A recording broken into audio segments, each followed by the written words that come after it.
शिक्षा व्यवस्था जेतेबेले विपर्यस्त हुए सेतेबेले सभ्यता विपर्यय आड़कू गति करे।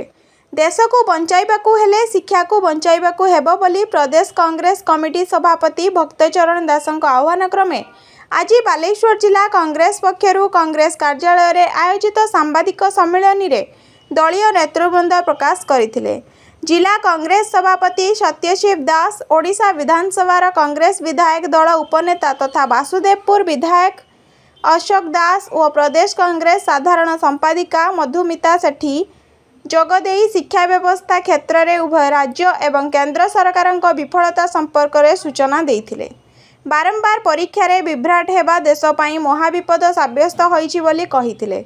जिला साधारण संपादक निशित बारिक, राज्य महिला कांग्रेस संपादिका प्रतिमा पंडा, जिला अनुसूचित जाति सेल अध्यक्ष विधान जेना, जिला साधारण संपादक आशीष पट्टनायक, तुषारकांति तपस्वी, विजय महांती, जोगेश्वर बेहेरा, देवदत्त दास, रेमुणार पीसीसी सभ्य तरुण दास, महिला नेत्री कुमुदुनी दास प्रमुख उपस्थित थिले।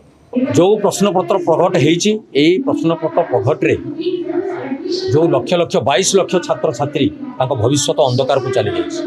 तो जो पिला माने आज अंधकार भविष्य को नहीं जो स्वप्न देखी आज अंधकार भविष्य को नहीं निज जीवन को यापन कर प्रतिवाद रे आज सारा ओडिशा कहीं सर्वभारतीय स्तर में प्रेस विवृत्ति देवाई कांग्रेस दल तरफ आह्वान करा जाइछि। साधारण मौलिक व्यवस्था छात्र छात्री मानू शिक्षादान करिवार सरकार प्रमुख भूमिका रही। सरकार ताको अवहेला करिथिबा जोगु आज ये प्रेसर आवश्यकता रही।